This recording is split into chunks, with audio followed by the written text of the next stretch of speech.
Feature Friday. The freshest.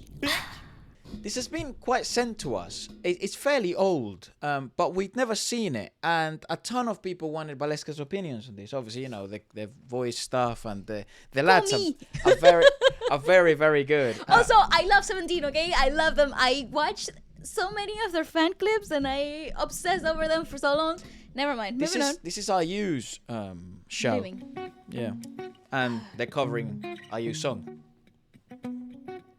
I love her musicians.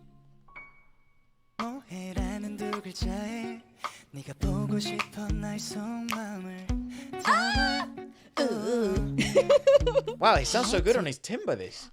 He can literally pull anything off, though.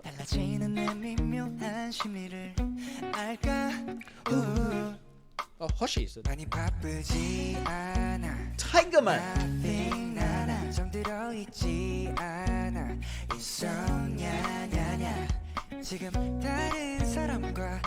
Ooh, he sounds so good. Actually, I actually forget he's like an insane joke Right? singer. Oh, right? You Because know? all you think about is Yeah, exactly. Ruby Boy.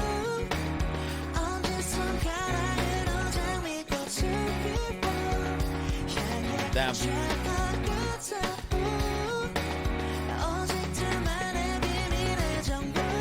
Honestly, I think My favorite vocalist of the 17. I generally think the vocal line for 17 is just so OP because you've got multiple layers and multiple vocal textures and multiple ranges that really, really expand the ability to make great music.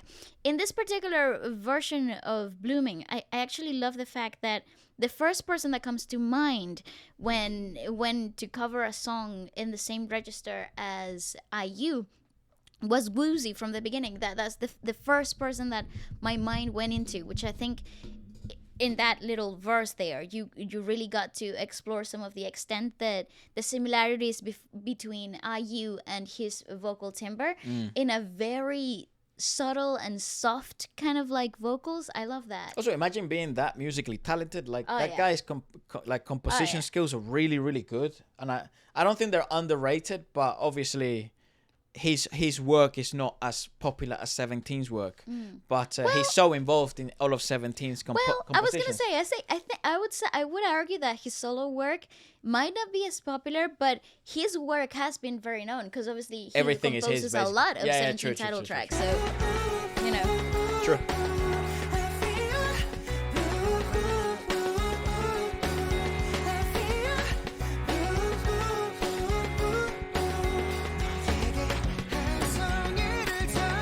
Okay, this is easy work for him.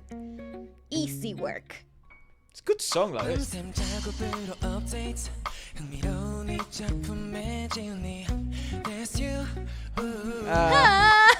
Cute.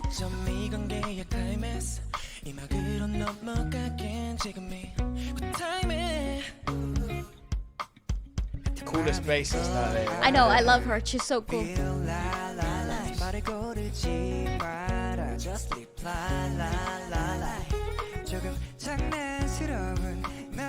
Yeah, Hoshi It sounds makes me unreal happy. here. And everyone in the comments was saying that, damn, Hoshi's voice in this is insane. Right? I Really think good. it's because you're listening to him in like lower range. Yeah. Like he's really tame and really kind of like seductive in a way because it's the lower range of his vocals. Also, good EQ in this show, man. They really know.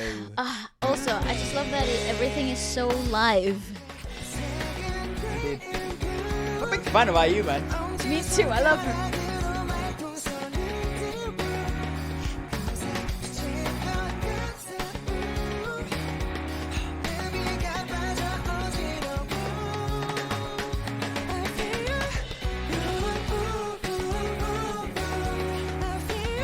Yeah, easy work. This is light work Yeah, for the them. case.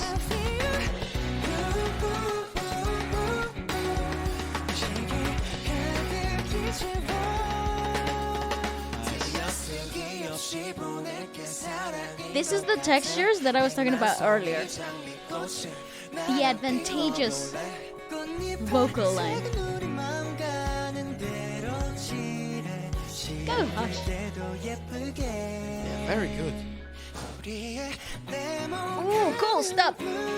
Did you hear? Okay, so if you ever have a doubt of whether the footage that you're getting is actually live in the studio, or it has been retouched, or it has post-production done to it, details like the puff of breath or a plosive getting saturated, or the disparity of vocal of volume in a specific vocal line are a very good tell that these things happen live in the moment, because they are very hard to fix immediately, because they happen in the instant. And also, like human vocals, they're not very linear. They have nuance. A ton of nuances. Right, so they're not completely cohesive, or they're not completely stable the whole way through. Have you ever wondered, those, so we're working on a video at the moment, I can't reveal what it is, but those AI stuff, like those AI voices that people sort of use, one of the best ways to find out, this is why the AI voices are so weird to sort of figure out whether it's actually the artist or it's not, because it's a studio version of a song. But it would be so easy to dismantle if it was a live vocal or a live vocal AI thing, because the easiest way is, and this is the same way you analyze any live performance, if there's no vocal nuances, if there is no humanity, because things go up and down, there are flares, there are wrong notes, there are correct notes, there are blemishes, there are wrong blemishes, there are, influences in the environment that change the breath. Correct. There are plosives. There are your breathing rate is fucking irregular when you're singing. Yeah, and actually, I think that's the reason why I have a bit of a pet peeve with overly produced music, because it takes away the humanity of singing. Yeah. So here you heard the big that explosion of air. Do you have layers? Gorgeous. That wasn't us, that was them.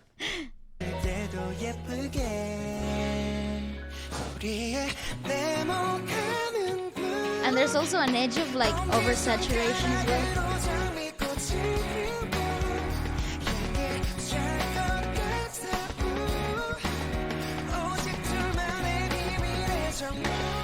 He's so happy. Kate. So handsome.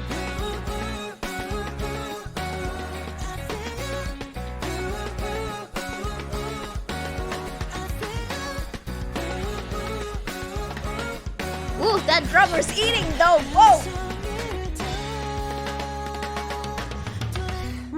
Shout out to that drummer. Yeah, that drummer is...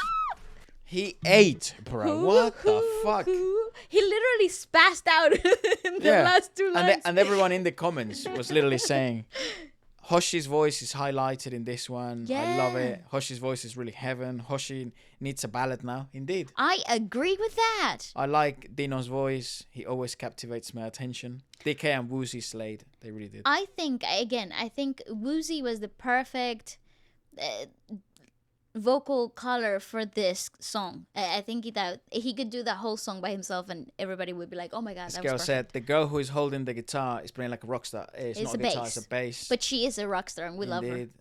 I love it when Sokwan and Dini sang together. Yeah, Dino. Yeah, I know, but I don't know if they'll say Dini or maybe it's just a typo. Who knows? Fandoms have bizarre stuff, so I never know whether I'm the one that's mispronouncing it or they came up with this in a Reddit board. I have no idea. I'm really looking forward to seeing IU live. I forgot. I sometimes surprise myself how much of a fan of IU I am.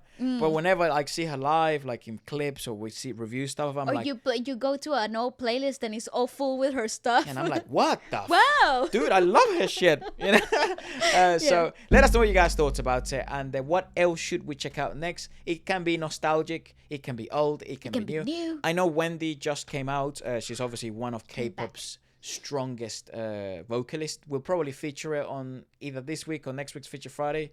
Probably this week we'll do K-pop, I'm not sure. I know we have an Indian podcast overdue, which we wanted to do in black and white. But it depends how big things release this week. If there's a ton of releases this week, then we'll just do a Korean pop one. Let us know what you think. Yeah, goodbye guys. Bye.